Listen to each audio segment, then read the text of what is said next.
नमस्कार। आज गुरु गोविंद सिंह जी के प्रकाश पर्व पर उनसे जुड़ी कुछ बातों को हम याद करेंगे और समझना चाहेंगे। जैसा कि उनके नाम में ही है गुरु गोविंद सिंह। ये जो शब्द है ना गुरु, इसकी हमने एक छवि बना ली है। हमने छवि कैसी बना ली है कि गुरु का संबंध है सिर्फ ज्ञान से, और जो ज्ञानी है वो जाकर के किसी कुटिया में, किसी घोंसले में बैठ जाएगा। यदि आप ये समझते हैं कि गुरु गोविंद सिंह जी सच्चे अर्थों में गुरु रहे हैं, तो आपको अपनी वो जो छवि आपने बनाई है गुरु के संबंध में, उसको खत्म करना होगा। आपके द्वारा गुरु को लेकर के बनाई गई कोई भी छवि सच्ची नहीं है, क्योंकि गुरु कब क्या करेगा, कैसे करेगा, कैसे रहेगा, क्या व्यवहार होगा उसका, इसकी आप कल्पना नहीं कर सकते। गुरु गोविंद सिंह जी को जब गुरु गद्दी सौंपी गई, तब वे केवल प्रवचन मात्र भी दे सकते थे, ज्ञान की बातें मात्र भी कर सकते थे, केवल वैसे ही रह सकते थे जैसे कि गुरु नानक जी रहे।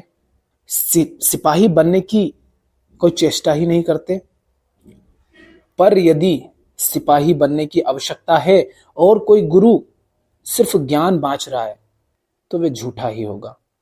जब देश दुनिया का माहौल ऐसा था कि लोगों को ज्ञान की आवश्यकता थी, तब नानक साहब और उन्हीं की तरह अन्य संतों ने दुनिया को ज्ञान दिया। लेकिन जब जरूरत महसूस हुई कि लड़ने की आवश्यकता है, युद्ध की आवश्यकता है, तो वहां से संत सिर्फ संत नहीं रहता है, फिर संत सिपाही हो जाता है। क्योंकि अक्सर लोगों के मन में यह भ्रम रहता है कि गुरु ज्ञानी का मतलब तो वो होता है जो किसी झोपड़ी में चुपचाप पड़ा रहता है और उसके पास जाओ तो ज्ञान की बस दो चार बातें बोल देगा। दुनिया से उसे कोई मतलब नहीं रहता, जगत में क्या होता है क्या नहीं होता उन सबसे उसे कोई लेना देना नहीं। ज्ञानी तो वो है जो कि पहाड़ों पर किसी गुफा में रहता है, घास की कोई कुटिया बनाकर रहता है और मौन रहता है, बहुत बोलता नहीं। अगर ये छवि आपने पकड़ रखी है किसी ज्ञानी, किसी गुरु की, तो इसका अर्थ आप कह रहे हैं कि गोविंद सिंह जी ज्ञानी नहीं थे, गुरु नहीं थे। और यदि ये गुरु थे सचमुच, तो फिर गुरु की वो छवियां जो आपने बनाई है उन सबको हटा दीजिए। 20 वर्ष की लगभग उम्र थी गुरु गोविंद सिंह जी की। तब उन्होंने क्या लिखा था उसको सुनिए। वे लिखते हैं, देह शिवा बर मोह इहे, शुभ कर्मन ते कबहू न टरूं।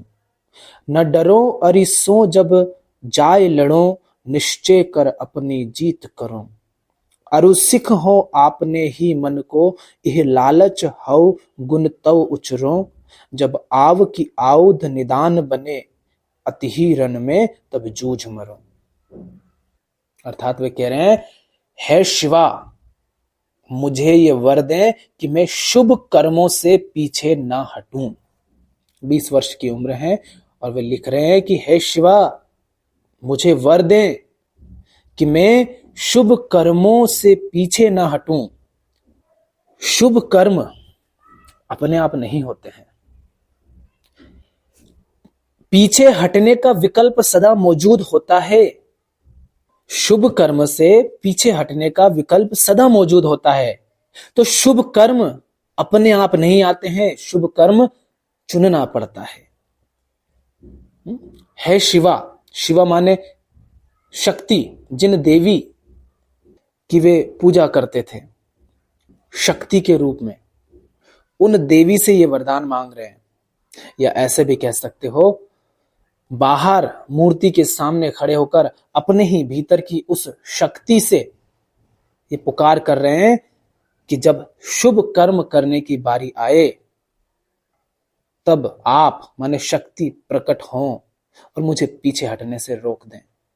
वो शक्ति कहीं बाहर नहीं है, दोनों शक्ति आपके भीतर ही है, जो आपको शुभ की तरफ बढ़ने के लिए प्रेरित करे, बल दें, और जो आपको शुभता से भाग जाने की भी प्रेरणा दे। किसको आप चुनते हैं, यह फैसला आपका होता है। आगे वे कह रहे हैं, जब युद्ध करने जाऊं तो शत्रु से ना डरूं और जीत पक्की करूं। जब युद्ध करने जाऊं, युद्ध करने यूं ही थोड़ी ना चले जाऊंगा, हर किसी बात में, छोटी छोटी बातों में थोड़ी ना युद्ध हो जाएंगे।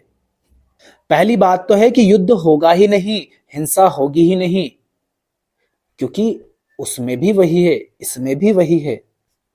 मगर जब स्थिति ऐसी आ जाए कि कृष्ण समझाए जा रहे हैं दुर्योधन को, लेकिन समझने को नाम नहीं, और सारी सीमाएं पार हो जाएं, जब हर तरह का प्रयास कर चुके हों और युद्ध के अतिरिक्त और कोई रास्ता ही ना बचा हो, केवल तब मैं युद्ध करने के लिए जाऊं।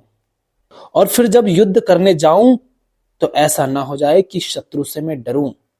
युद्ध करने की आवश्यकता ही इसलिए है क्योंकि युद्ध जीतना आवश्यक है, अन्यथा युद्ध करने की आवश्यकता ही नहीं थी। ऐसे युद्ध को करके क्या अर्थ है जिसको जीतना जरूरी ही ना हो। पर जीतना यहां पर व्यक्तिगत स्वार्थ के लिए नहीं है, नहीं तो आप इस बात के आधार पर अपनी कामनाओं को सही साबित करने लग जाएं कि देखो कोई फायदा होगा तभी तो हम इसीलिए तो काम कर रहे हैं ना, और काम तभी किया जाता है जब कोई लाभ होता है। यहां व्यक्तिगत लाभ की बात नहीं कर रहे गुरु साहब।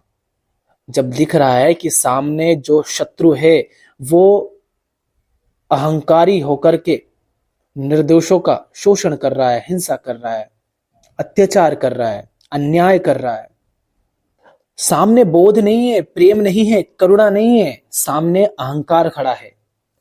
तो जब युद्ध अहंकार के खिलाफ हो तब जीत भी जरूरी होती है, अन्यथा युद्ध का कोई अर्थ नहीं। कृष्ण यूं ही तो अर्जुन से नहीं कह रहे हैं कि लड़ो, कृष्ण देख रहे हैं कि सामने अहंकार खड़ा है और अर्जुन का यह धर्म है कि वो युद्ध से पीछे ना हटे। मगर अर्जुन तो युद्ध से भागकर जाने की बात करते रहते हैं। तो कृष्ण अर्जुन को जब ज्ञान देते हैं, गीता ज्ञान, इसलिए नहीं देते हैं कि तुम गीता ज्ञान के बाद युद्ध का मैदान छोड़ करके भाग जाओ। नहीं, यदि गीता ज्ञान तुम्हें मिला है तो तुम ये भी जानोगे कि युद्ध करना अभी कितना उचित है, कितना जरूरी है। क्योंकि यदि कृष्ण बोध के तल से बोल रहे हैं और वहां स्पष्ट उन्हें दिखाई दे रहा है कि युद्ध आवश्यक है, तो यदि अर्जुन को भी बोध हुआ, गीता ज्ञान से अगर लाभ हुआ कुछ, तो इसका प्रमाण यह होगा कि अर्जुन देख पाएगा कि युद्ध कितना आवश्यक है। तो शुभ क्या, अशुभ क्या, उचित क्या, अनुचित क्या, ये कैसे जान पाओगे? ये जान पाओगे बोध से, ज्ञान से। तो वास्तव में साहब, गुरु साहब देवी से, शक्ति से प्रार्थना कर रहे हैं कि जब युद्ध करने जाऊं तब शत्रु से ना डरूं और जीत पक्की करूं, ये बोध बना रहे। अन्यथा जब प्राण पर बन आएगी तब यह भी हो सकता है कि चलो क्या करेंगे जीत करके, छोड़ो भागो। प्राण से अधिक महत्वपूर्ण युद्ध है और युद्ध में जीतना है। तो प्रार्थना कर रहे हैं, 20 वर्ष की उम्र है। और आगे कहते हैं, अपने मन को सिखा सकूं कि वह आपके गुणों को याद करने का लालच करे। देवी कोई मूर्ति नहीं है, कोई इंसानी शरीर नहीं है, मूर्ति तो सिर्फ प्रतीक है। देवी माने शक्ति का, बल का। तो कह रहे हैं कि मन को यदि लालच हो भी तो आपके गुणों का लालच हो। और आप किन गुणों की प्रतीक है? शक्ति, शक्ति के प्रतीक हैं। देवी माने प्रकृति, और प्रकृति के जो बच्चे हैं, नदी, पशु पक्षी, पेड़ पौधे, समंदर, मछलियां, जब इनके साथ तुम बहुत अन्याय करने लग गए हो तो तुम्हें क्या लगता है कि ये जो क्लाइमेट चेंज है ये तुम्हें छोड़ देगा? कुछ नहीं है, ये देवी है, प्रकृति है। वो सारे अधिकार अपने हाथ में लेकर के जरा सी देर में फूंक मारेगी और उड़ा देगी तुम्हें, पर जरा सी देर में भी नहीं उड़ाएगी, वो तुम्हें तड़पा तड़पा करके मारेगी।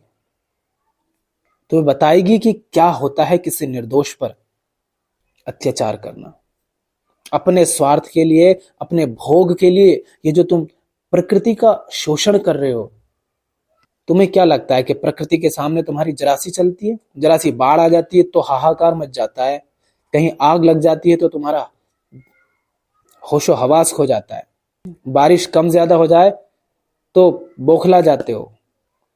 मगर ये जो तुम परवाह नहीं कर रहे हो ना, प्रकृति की बर्बादी हो रही है इस सब की, इससे पता चल रहा है कि तुम बड़े अहंकारी हो गए हो, तुम बड़े महत्वाकांक्षी हो गए हो, तुम बड़े बड़े भोगी हो गए हो।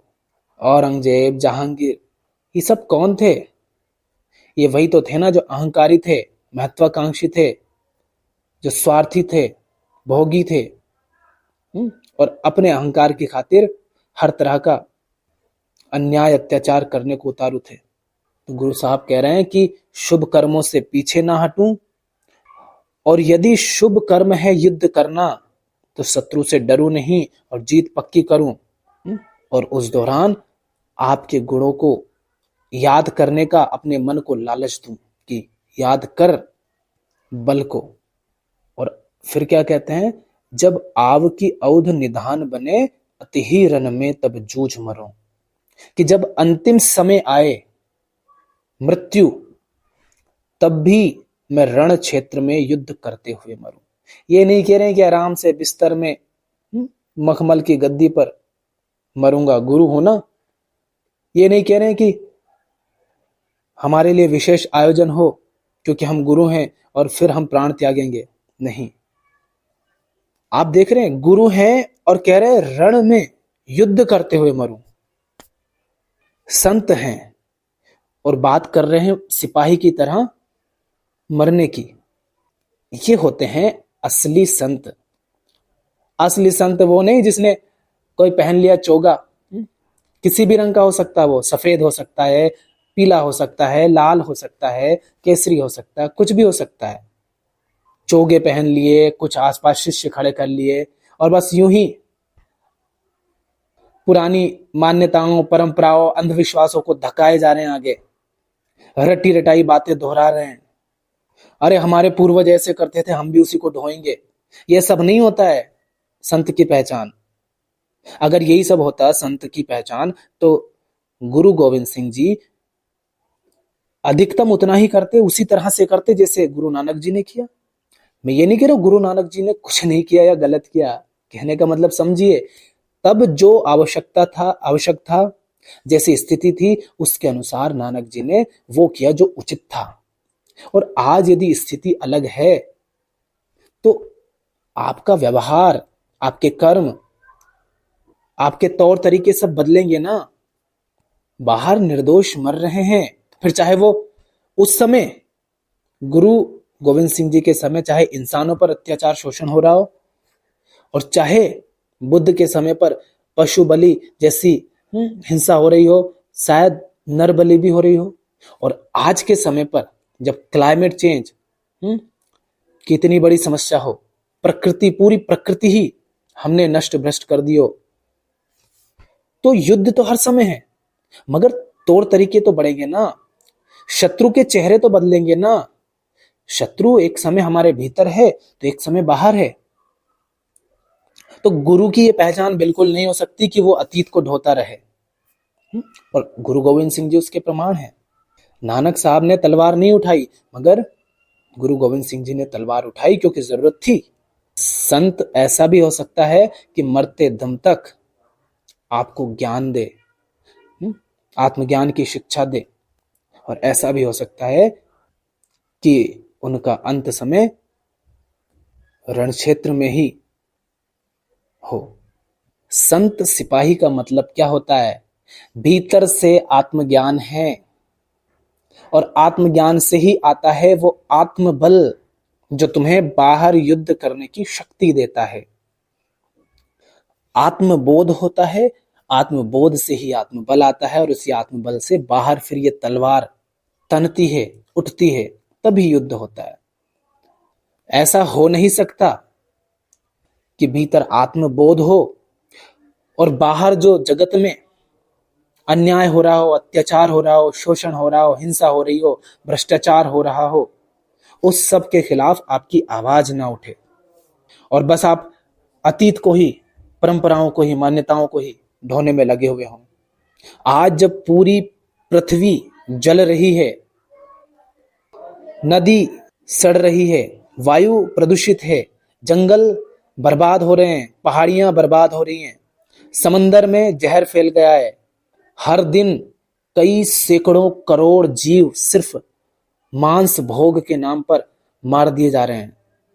आज जब जनसंख्या बहुत ही अधिक बढ़ गई है मनुष्यों की, आज जब तापमान लगातार बढ़ रहा है और बहुत तेजी से बढ़ता ही जा रहा है, ऐसी स्थिति में यदि कोई व्यक्ति गुरु बन करके बैठा है और वो बस ये कह रहा है कि हम तो नाचेंगे, हम तो गाएंगे, हम तो मक्खन खाएंगे, फिर चाहे गाय मरती हो तो मरे, क्या ये गुरु कहलाने लायक है?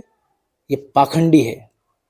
जितने भी लोग गुरु, नेता, अभिनेता, व्यापारी बनकर बैठे हैं, जो आपके मालिक बनकर के बैठे हैं, जिनको तुम आदर्श मानते हो, यदि वो जाति, धर्म, संप्रदाय के, लिंग के भेदभाव में ही उलझे हुए हों, रंग रूप के भेदभाव में उलझे हुए हों, कर्मकांड में उलझे हुए हों, जबकि सामने इतना भीषण युद्ध है कि इंसान को जगाया जाए, उसको सही शिक्षा दी जाए, उसको बताया जाए कि उसका अहंकार किस तरह स्वयं अपना ही विनाश करने को आतुर है, किस तरह वो प्रकृति को बर्बाद कर रहा है।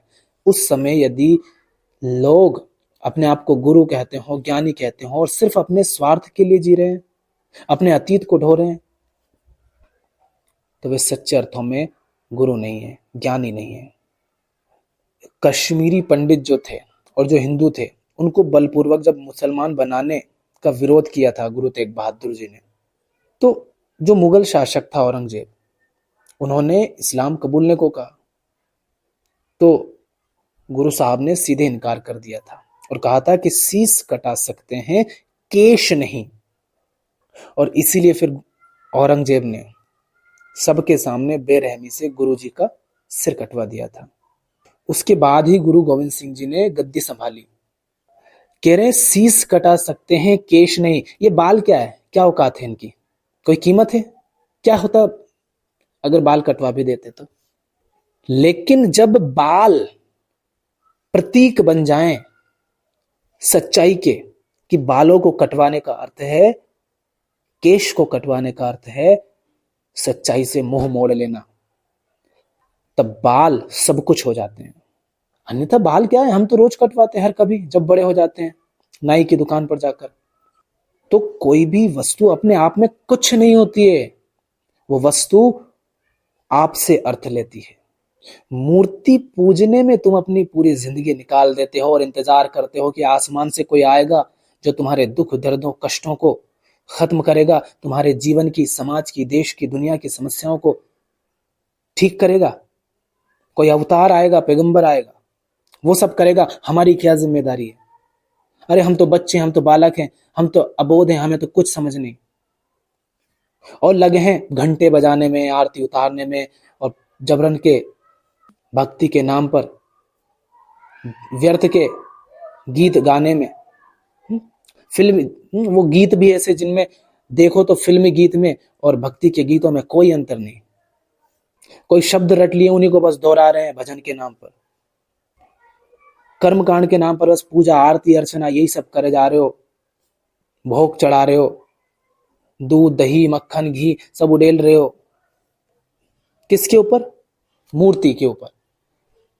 मूर्ति कुछ नहीं है, मिट्टी है। यदि वो किसी बहुत ऊंची चीज की तुम्हें याद नहीं दिला रही, यदि वो किसी बहुत ऊंची चीज का प्रतीक नहीं है, और उस मूर्ति को देखकर यदि तुम्हें वो जो बहुत ऊंची है उसकी याद ना आए। बाल सिर्फ मिट्टी ही हैं, मगर वो जुड़ गए हैं किसी बहुत ऊंची चीज के साथ, आजादी के साथ, मुक्ति के साथ, धर्म के साथ। धर्म माने सच्चाई के साथ, शांति के साथ जुड़ गए हैं। इसलिए बाल अब बहुत बड़ी चीज हो गए। तो मूर्ति की रक्षा भी तब की जाती है जब मूर्ति सिर्फ मिट्टी ना हो, वो किसी बहुत ऊंची चीज से जुड़ी हुई हो। तो कोई व्यक्ति कहे मैं केश तो रखता हूं, क्यों? क्योंकि गुरु साहब ने कहा था। मगर वो अपना धर्म भूल गया हो, उसका जो कर्म है वो भूल गया हो। आज दुनिया की जो हालत है उसमें उसकी क्या जिम्मेदारी बनती है, उसका क्या धर्म बनता है? यदि वो उसको भूल गया है तो उसके केश रखने का फिर कोई अर्थ नहीं। जो सिर्फ परंपराओं, मान्यताओं, कर्म कांडों को ढोता हो, मगर असल जीवन में युद्ध की जरूरत है तो युद्ध नहीं करता है, और यदि ज्ञान देने की, शिक्षा देने की जरूरत है तो शिक्षा नहीं देता है, वो फिर झूठा हो जाता है। आज दुनिया की जो हालत है उसमें इंसान को चाहिए आत्मज्ञान, सही शिक्षा, सही जानकारियां, उनकी बहुत कमी है। क्योंकि आज झूठा ज्ञान, झूठी जानकारियां और अध्यात्म के नाम पर, धर्म के नाम पर सिर्फ अंधविश्वास और पाखंड है जो हर तरफ फैल रहा है। और सोशल मीडिया है तो उसके माध्यम से बहुत तेजी से वही फैल रहा है। आज क्लाइमेट चेंज बहुत बड़ी समस्या है, बढ़ती जनसंख्या समस्या है, मनुष्य का बढ़ता भोगवाद समस्या है। और जो इन सब को ठीक करने के लिए किसी भी तरीके से कर्म नहीं कर रहा है, तरीके अलग अलग हो सकते हैं, पर जो काम नहीं कर रहा है बल्कि खुद ही जनसंख्या को तेजी से बढ़ाने में लगा हुआ है, खुद ही भोगवादी बना हुआ है, जीवन में सिर्फ भोग के पीछे दौड़ रहा है, खुद ही यदि हिंसा कर रहा है, मांसाहार जैसी हिंसात्मक चीजों को बढ़ावा दे रहा है, खुद ही यदि अज्ञान, अंधविश्वास में भरा हुआ है, खुद ही यदि जानने सीखने को आतुर नहीं है, तो ऐसे व्यक्ति को कोई अधिकार नहीं कि वो कहे कि वो एक भला इंसान है, या वो गुरु है, या वो ज्ञानी है, या वो समझदार है। आज तलवारों की जरूरत नहीं है, आज हथियारों की जरूरत नहीं है, आज ज्ञान की, सही शिक्षा की जरूरत है। और जो कोई भी उसके लिए काम नहीं कर रहा है वो अपने धर्म से भाग रहा है, वो कृष्ण के खिलाफ है, वो क्रांतिकारियों के खिलाफ है, वो गुरु गोविंद सिंह जी के भी खिलाफ है। पंच प्यारे, ये शब्द आपने सुने होंगे। ये वे 5 सदस्य थे जो गुरु गोविंद सिंह की जो सभा थी उसी में से उठे थे। इनकी भी अलग अलग जातियां थी, अलग अलग देश के अंदर अलग अलग जगहों से आए थे, लेकिन अपने अतीत को, अपनी मान्यताओं को, अपनी जातियों को, अपने अंधविश्वासों को, सबको पीछे छोड़ करके इन्होंने कहा कि हम पूरी तरह से आपके प्रति समर्पित हैं। आपके प्रति अर्थात सच्चाई के प्रति, धर्म के प्रति, न्याय के प्रति। और वे कोई पहले से योद्धा नहीं थे, पहले से कहीं बड़े ज्ञानी नहीं थे, कहीं ये नहीं था कि वो शस्त्र और शास्त्र की शिक्षा लेकर के ही आए थे, आम इंसान की तरह थे। मगर उसी क्षण में जो बात हुई उससे उनको समझ आया ना कि क्या उचित है, क्या अनुचित, क्या शुभ है, क्या अशुभ। तो बोध ऐसा होता है, जैसे ही बोध होता है, समझते हैं, फैसला तत्काल हो जाता है। तो यदि आज कोई व्यक्ति अपने आप को धार्मिक कहता हो, ज्ञानी कहता हो, आत्मज्ञानी कहता हो, समझदार कहता हो, और वो इस तरह की मूर्खतापूर्ण कुप्रथाओं में, मान्यताओं में, अतीत में ही भटक रहा है, उसी में उलझा हुआ है, तो बड़ा बेईमान है, झूठा है, पाखंडी है। बचना ऐसों से। और यदि वे आप ही हैं तो जरा आईना देखिए। आज के लिए इतना ही। धन्यवाद।